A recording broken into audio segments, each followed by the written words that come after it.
Well, here I am at Mary M. Knight, home of the Owls, with Superintendent Matt Mallery in his 7th year here as superintendent, and talking a little bit today about an upcoming EP&O levy that you have that'll be on the February 10th ballot. Correct. How are you? I'm good. How are you? Good. It's good to see you. I saw you at the parade. Yeah, it was good to see you. And always a lot of fun, lots of good community support and spirit here in the Matlock-Elma area, and good tradition of the voters in the district supporting the work done here through those levies. Yeah, we have a long history of the community supporting Marion High School District, and the voters supporting what was called M&O levies turned over into EP&O levies. So the community has a really good history of supporting those initiatives. We often talk about different ways that these levies help school districts here, and a lot of them, especially in the high school, junior high, high school area, are a little more on the visible side. A lot of it comes down to the sports that you guys are able to offer, Right. the career and technical education programs, but there's also behind the scenes extra staff on hand that helps support the kids in all grades. Right. The EP&O levy, the reason we run it and the reason districts run it is to really fund support for a district that basic ed does not cover. Right. Small school district, we generate only a certain amount of staffing based on the size of our district. And so with the EP&O levy, we're able to add additional staff to serve students and additional support for programs that's not covered by basic ed. So we've seen an expansion of our career technical education program, our CTE program, over the last few years. We see a real benefit with that for more opportunities for our students. We've added really a good construction program. We have horticulture. We've had forestry. We have good business and marketing. We have a welding program. And so we're always looking to expand those and provide more opportunities for students in CTE as a career pathway, but also as a graduation pathway. And those are a real familiar to this community. Those are jobs and industries that people have grown up with over the generations here. So it's a known path forward after school, that you can get good work jobs, and that experience that you garner here really kind of gives students a leg up when they go in and they're able to, while maybe not jump right into the full bore systems, they understand the trigonometry when it comes to taking specs from blueprint to cutting, or where you need to be in the industry to get the most yield out of a piece of timber and things like that. It's true, and we're trying to always looking at those industry standards, looking at what industries are starting to burgeon here in the county and in Grays Harbor County, and trying to create programs to help meet that need. We're fortunate just this month we had Mason County Economic Development come out for a little youth summit. I saw that. So they could interview some of our students with business owners. What are some barriers for youth employment in the county? I think there's some really good conversation that came out of that on both sides. I think it really helped some of our students really think about there are some additional opportunities they haven't thought about, sort of spreading their wings a little bit. There are other opportunities within the counties that they haven't really explored. Yeah. One of the goals with Mason County EDC is to drive employment in the county for county residents. Yeah. And so really another opportunity for our students. And we're real fortunate. This last week, we had Representative Travis Couture come do a site visit. He's also a business owner. Yeah. Talked to our construction class about some of the things that he's looking for his business and some of the opportunities in those skilled trades for our students. So that we're just trying to get more and more exposure for our students in that area. Well, one of the last times we were together talking about the school, you showed me the work site facility here for all the woodworking, and knowing Travis and knowing his business, he must have just loved being able to see that and talk with the students that are in those I programs? think he enjoyed it. Yeah, we really had a limited. He's pretty busy right now. Yeah. What turned into a 1 hour visit was about 90 minutes. So he did. I think he enjoyed his time out. Oh, that's awesome. Yeah.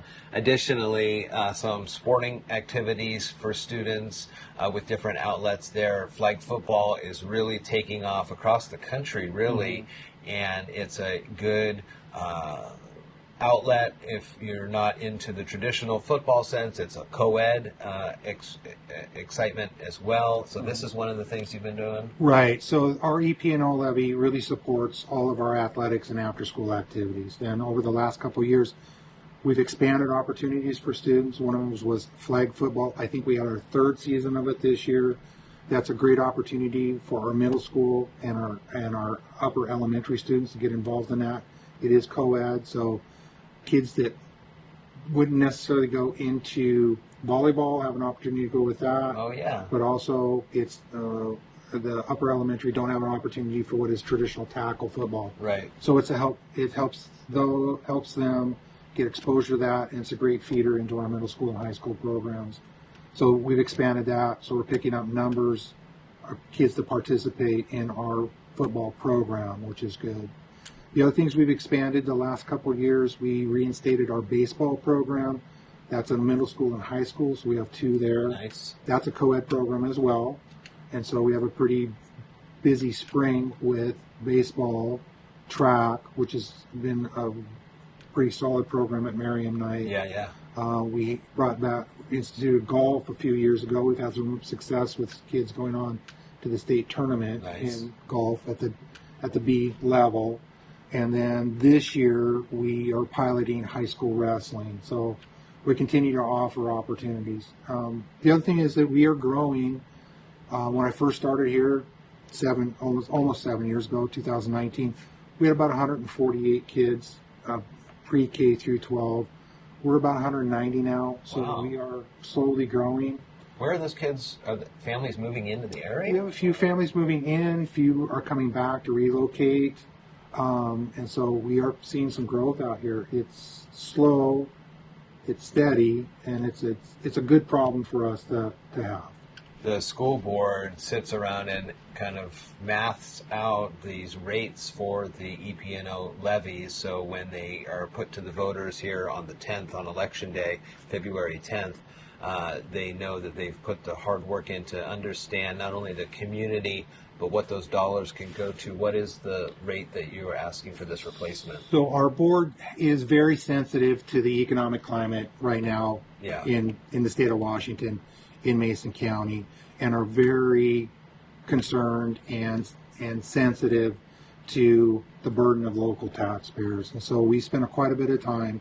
And so what the board landed on and what we all agree with is that we want to be sensitive to that and ask for really what we need from the community. So this is really as close to a replacement levy as we can do. Again, it's not a new tax, it's replacing it. The rate we're asking for, going to propose to the voters, is $2.08 per thousand in 27 and in 28. That is the exact rate that was approved by the voters in the last levy, which is $2.08 per thousand. Another thing to think about in regards to Merriam Knight specifically is a recent change in the legislature's laws in the last couple of years, and this is levy equalization dollars. And Merriam Knight is in a situation where they're able to, if the voters choose to pass this levy on February 10th, the state will offer up additional resources to help support that levy, in the sense that the community has decided to buy in to the next couple of years for the levy, so the state is going to put in some money as well. It's only available if the levy passes on February 10th. And what's that additional amount?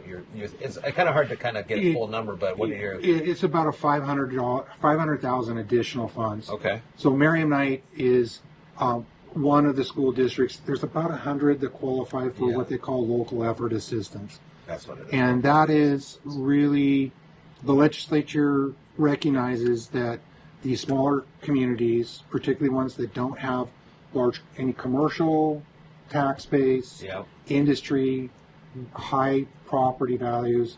Technically, it's called property poor districts, Okay. where the burden for these EP&O levies really fall on property owners and single-family home owners, that there's an additional local effort assistance fund. So we would garner, if the voters approve this levy, an additional $500,000. And that money is being paid by all Washington state taxpayers. So that's going into a fund, and then is divvied out to schools across the state. So if something to think about is, you might as well have that come right back here. That is a big part of our campaign, is to letting voters know that if the levy is successful, we'll receive that. We all pay into that, so it's best if we can retain those funds that taxpayers here are already paying. Those stay in Merriam Knight and go to Merriam Knight School District. They don't go elsewhere. Right. $2.08 per thousand on the assessed value of your property is what the levy, the school board has deemed the number here for this upcoming levy on February 10th. The ballots will be out early January sometime. I'm sure there's more communication coming out. There'll be a mailing coming out to all of the residents of the Merriam Knight School District end of this month, early January. I've made some presentations to our staff about that. Hope to get in front of the Grange, who's another group, possibly go speak at the fire hall during one of their meetings, and the Matlock Historical Society. It's kind of unique in the sense that we don't have big community groups out here. Yeah. One of the important ones is going up to the general store, meeting with people in the morning that have coffee. Yeah. We don't have a Rotary or a Lions or Kiwanis here located in Matlock, so it's a lot of word of mouth out there about what's going on. But a great tradition in supporting the Owls here in the Merriam Knight School District, and you can get that information through the school district. Matt will be out slinging coffee at the morning stops for people as well. But just a good reminder that this is nothing, especially at the $2.08 level, this is nothing new that property taxpayers haven't been paying for the last couple of years. It's just a continuation of that. Yeah, this is not a new tax. It is a replacement of the levy that's expiring, and we are asking for the same dollar amount per thousand that the voters approved last time. So again, being very sensitive to that, property values, inflation, and that those funds really do go back and support the district. I think as people have gradually seen the improvements we've made out here, I go out and aggressively seek grant funding. We were beneficiary a year and a half ago of a small school modernization grant. Oh, yeah. Where we replaced all the windows at the high school with high efficiency windows. We switched over to LED lighting throughout the district to help reduce our utility bills to become more efficient. Yeah. As you know, we have some electric school buses. Yeah. Those were all purchased or obtained through Department of Ecology grants. So we have brand new buses that are electric that we could not afford if we had to pay for those out of pocket. How are those working? They're working good? They work well. We have 3 of them. We received our first generation one on the first round of grants. We had some growing pains with that.